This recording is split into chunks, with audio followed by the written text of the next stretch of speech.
Welcome to Ripples at Work. I'm your host, Dr. Lena Redman. Ripples at Work is an online initiative that aims to trial and refine a new educational model. This is the 10th video in the Ripples at Work introductory series. Today, I'll give an example of the Ripples at Work project and explain how I see it unfolding.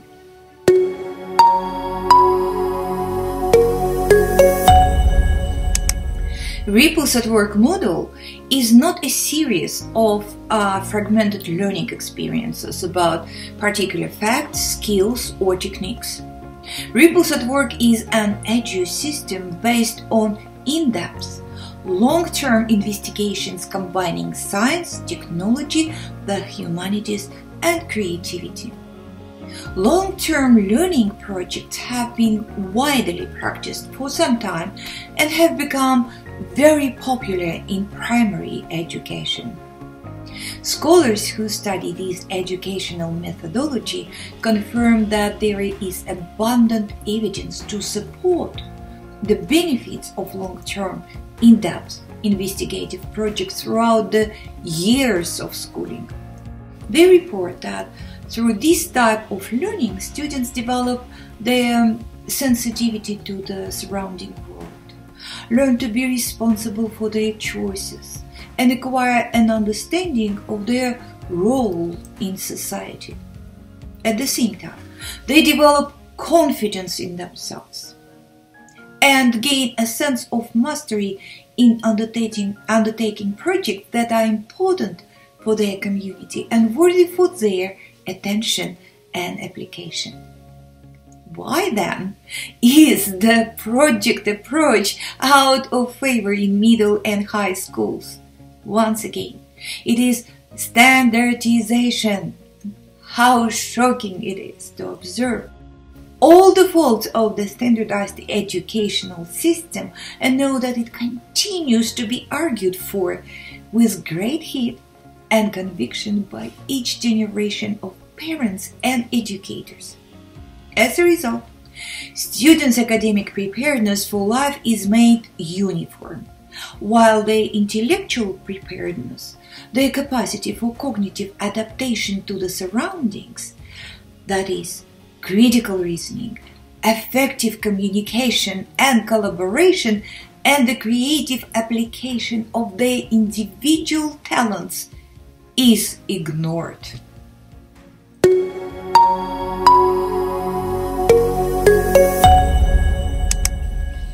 In Ripples at Work, students decide themselves on the topic for their learning project. However, they have to be guided by the teacher or advisor on direction to fulfill curriculum requirements. The best way to map out the Ripples at Work learning project is to see how it can be carried out through the local/global circularity. That is, how a personal or local issue can be interpreted and understood with the globally generated knowledge that today is at fingertips of everyone who seeks it. And how can the solution to a personal or local problem be relevant to the needs of other people around the world? The immediate local surroundings abound with questions that can be looked at through the prism of global knowledge and response to global issue. Why are Grandma's hands so wrinkled and withered? What story do those hands tell us about her life and about the world? What if dogs understand some human words and gestures? Can we create a special universal language to communicate with them in a more meaningful way? Are there any other ways of getting to school that are better than parents or school buses dropping children there?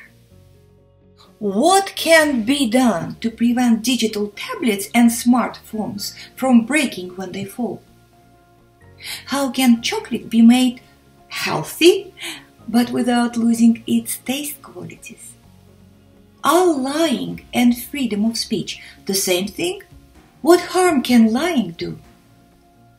Do wind turbines really cause people headaches, as my neighbor claims? Where do conspiracy theories come from? Why are they so clingy? Anywhere we look, we can find a problem that is waiting to be solved, and therefore provide our classrooms with the material for exciting learning projects.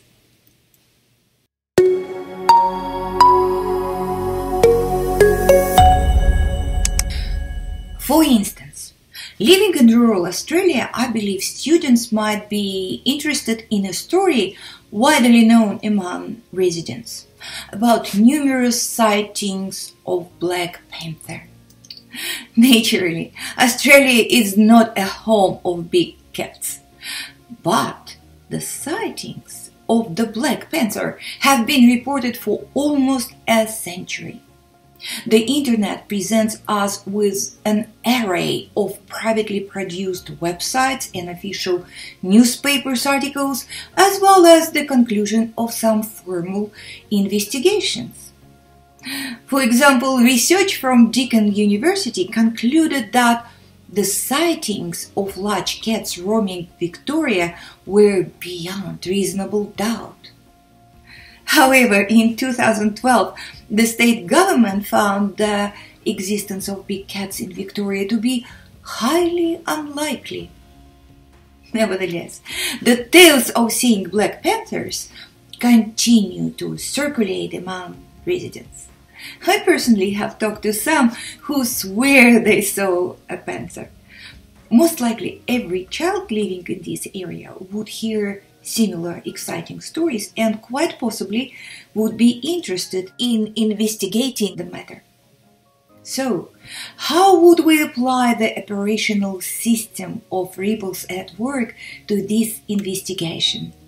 And how could it be used for various academic disciplines? I looked at Victorian Certificate of Education study design, curriculum handbooks relating to a few subjects taught in Australian schools, and tried to imagine how the project could address the curriculum requirements.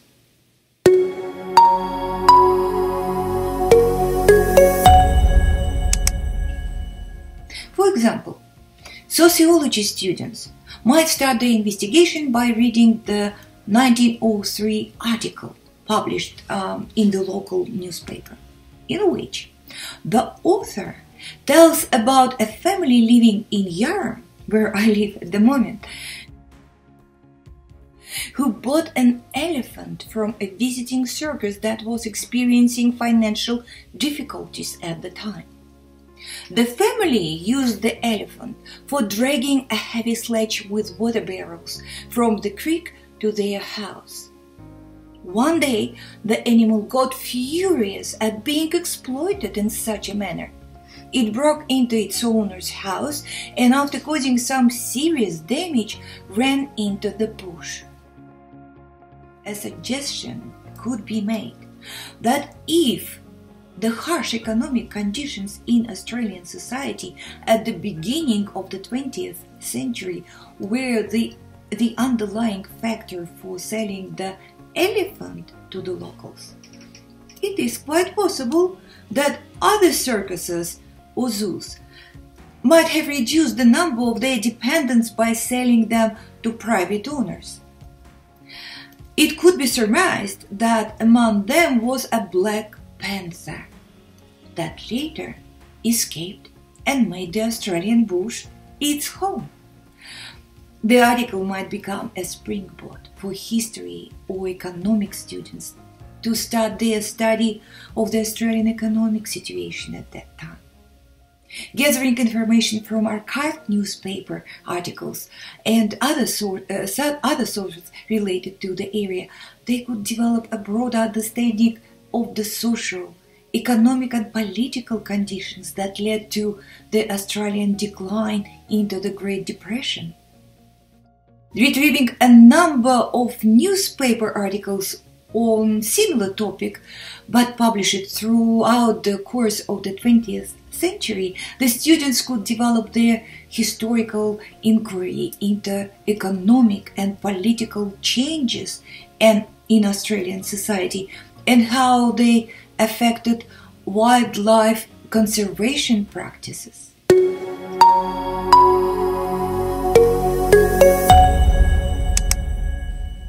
Biology students could conduct a scientific investigation of species interaction with the environment.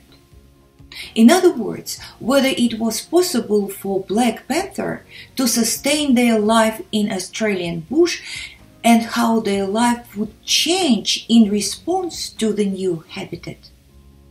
How Australian native animals relate to each other, and how a black panther's genetic disposition would be different from those of the native species, and how social, economic, technological and cultural factors impact biological processes, and so on. English language students might look at how the evolution of language responds to the economic, political changes that take place in society. The students could conduct interviews with people who claim to have seen a black panther in the Gippsland region, record the interviews and analyze language variations in Australian society, and how people's choice of language reflects the construction of their identity.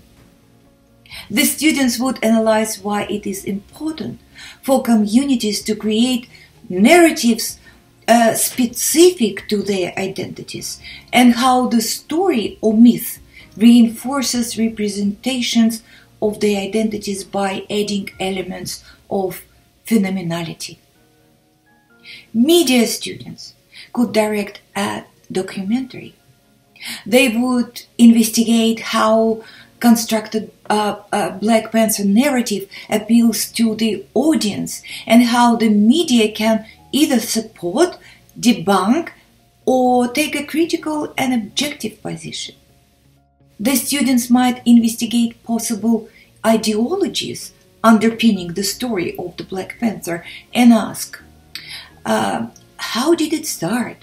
What kind of unintentional or obvious fallacies might have encouraged its development and sustainability? The students would look at the codes and modes of representation, focusing on choosing the most engaging form for the intended audience. And what an exciting project it could be if it was run as a cross-curricular activity. The team's final outcome might take form of 3D mock-up or model construction, a digital schema, infographics, a documentary, an installation, an interactive map, a website, a drama production, an animation, or local community event, a documentary, and so on.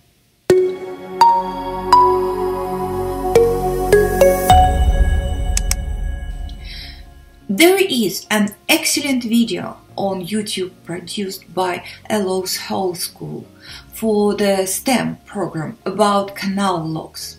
It is called STEM, How a Lock Works. This video is terrific for kids learning about canal locks. But also, it is a perfect example of an outdated model of teaching and learning.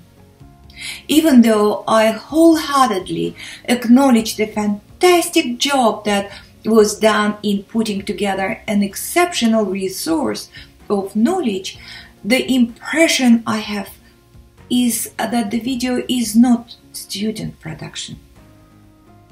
Despite them seeming to be active participants in the video, it appears that the students are the actors in someone else's production. In other words, the ready-made knowledge is wrapped in the students' participant wrapping. The students have been instructed on what to do to put together an effective, technologically available package that is the video. Being myself maybe rather too imaginative a person, I can hear praise for this production coming from various directions: local educational authorities, other teachers, scholars, and parents, of course. I agree. Really well done. I'm in no way going to criticize here the producers of the video. By educational standards, they've done amazingly well. But the standards themselves, that is what we should question. And very seriously, what we should be looking for in preparing future citizens to live in a highly technological evolved society is the ability to synthesize well. Knowledge is everywhere and abundant to the point of being overwhelming. The focus of the ripples at work model is shifted from the incorporation of separate fragments of knowledge through the application of technology to the use of all present personalized technology to develop an individual agency with the ability to integrate itself into collaborative knowledge construction.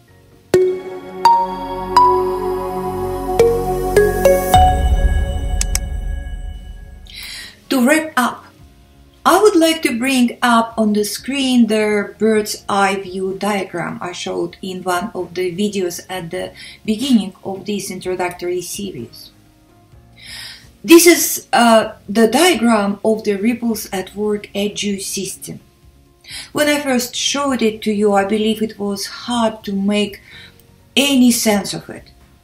But the reason I did so was to demonstrate that in designing the educational model, we will be addressing complexity, changeability, and extreme competition, the triad that forms the intense ripple work of modern social conditions. Therefore, it was necessary for us to go through the underlying concepts of A. Psychological complexity of learning. B. The continuous interactions of the individual with the surroundings that result in ongoing modification of both in individual and the surroundings. And C. How to construct a steady platform built on knowledge and skills unique to each individual to withstand the pressure of the surrounding conditions.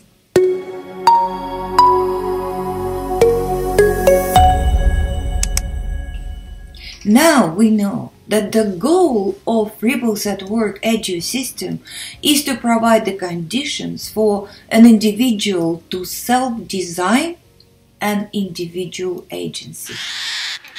This individual agency is woven together by means of psychological anchoring and mooring, with the use of unique tendencies of the individual. When the surroundings present them with dilemmas that need to be resolved. With every learning project, the individual patterns of the mooring knots representing the knowledge and skills of the cognitive structures of the individual become more complex and defined. And gradually, they form a unique pattern of personal approaches, techniques, and specific knowledge meaningful to a particular individual, which becomes, so to speak, life-savvy raft that the individual can navigate throughout the choppy ripple work of natural, social, and technological surroundings, employing the self-reflective critical evaluations of the feedback loops that result from these interactions. The interactions are carried out by the application of the 4 individual learning dimensions, namely self-reflective critical thinking, multimodal communication, group collaboration, and DIY creativity. So, this is the operational system of the Ripples at Work learning model in a concise diagram. Every its component has its own complexity that was described in the 10 videos of this series. And you can watch them again if you need to refresh your understanding of some of the model's aspects.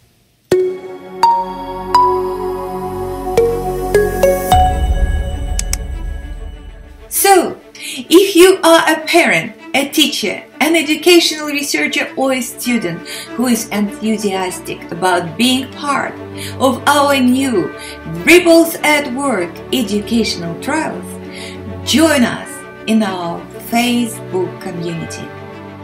Visit the Ripples at Work Facebook page, where you can find printable pages that accompany each video. Fill in the form to register yourself as a participant and join us in our next video, which is the pilot